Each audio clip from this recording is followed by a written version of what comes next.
I don't change my stand. Still I am supporting my party stand. Here in tunes of Modi only they are playing. Just one day before the notification, they have arrested Kavita for political benefit for BRS and BJP. They are acting like their frontal organization. So still my statement is same. I don't change my stand. This arrest also part of the politics, influenced by Narendra Modi ji.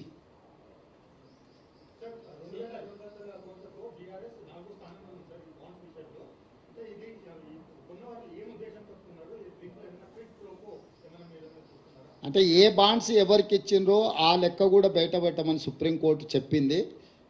Bonds కొనుగోలు చేసిన సంస్థలు, నిధులు తీసుకున్న సంస్థలు ఉన్నాయి. కొనుగోలు చేసింది ఎవరు, ఏ సంస్థలకి బాండ్స్ ఇచ్చిందని తేలినప్పుడు నిర్దిష్టమైన ఆరోపణ చేయొచ్చు. ఆ వివరాలు లేకుండా మనం ఏది మాట్లాడినో గాల్లో మాట్లాడినట్టుగానే ఉంటుంది.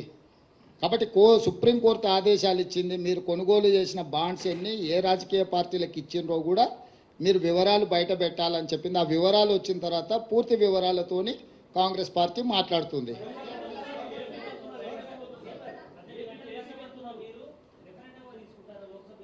ఏందండి? ఎస్, డెఫినెట్గా నేనే ప్రకటించిన రాబోయే పార్లమెంట్ ఎన్నికలు మేము రెఫరెండంగా భావిస్తున్నాం. మా పనితనాన్ని 100 రోజుల పరిపాలన దృష్టిలో పెట్టుకొని ప్రజల్ని ఓటేయమని మేము విజ్ఞప్తి చేస్తున్నాము. ప్రజలకు మేము స్పష్టంగా చెప్పినాము, మేము నిర్దిష్టమైన హామీలు ఇచ్చినాము, వాటిని తప్పకుండా అమలు చేస్తాము. మా పరిపాలనను కొలబద్దగా పెట్టుకొని మీరు ఓటేయండి అని చెప్తున్నాం. 10 ఏళ్ల మోడీ పరిపాలన, 10 ఏళ్ల కేసీఆర్ పరిపాలన, 100 రోజుల మా పరిపాలన మీ కళ్ళ ముందు ఉంది. ఈ మూడిటిని విశ్లేషించి మూడిటిని దృష్టిలో పెట్టుకొని ప్రజల్ని ఓటేయండి, ఇది మా ప్రభుత్వానికి రెఫరెండమే.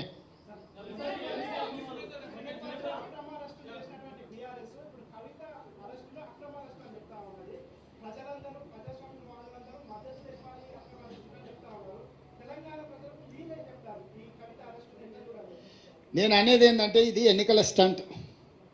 చంద్రశేఖర్ రావే ఇంతవరకు ఖండించలేదు, ఇంతవరకు తను దీని పట్ల విధానం ప్రకటించలేదు. ఈ అరెస్టు పట్ల చంద్రశేఖరరావుకే ఈ విషయంలో విధానం లేదు, ప్రకటన లేదు.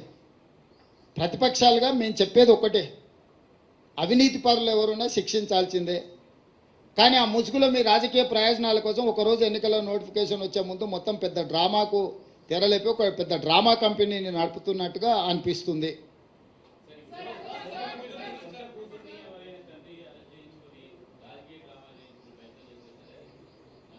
చారి గారు తండ్రిగా కూతురుని అరెస్ట్ చేస్తుంటే రావాల్సిన బాధ్యత లేదా? ఎందుకు రాలేదు? మీరేం చెప్తారు? ఇక వాళ్ళని ఏం చేస్తాం చెప్పు. వాళ్ళ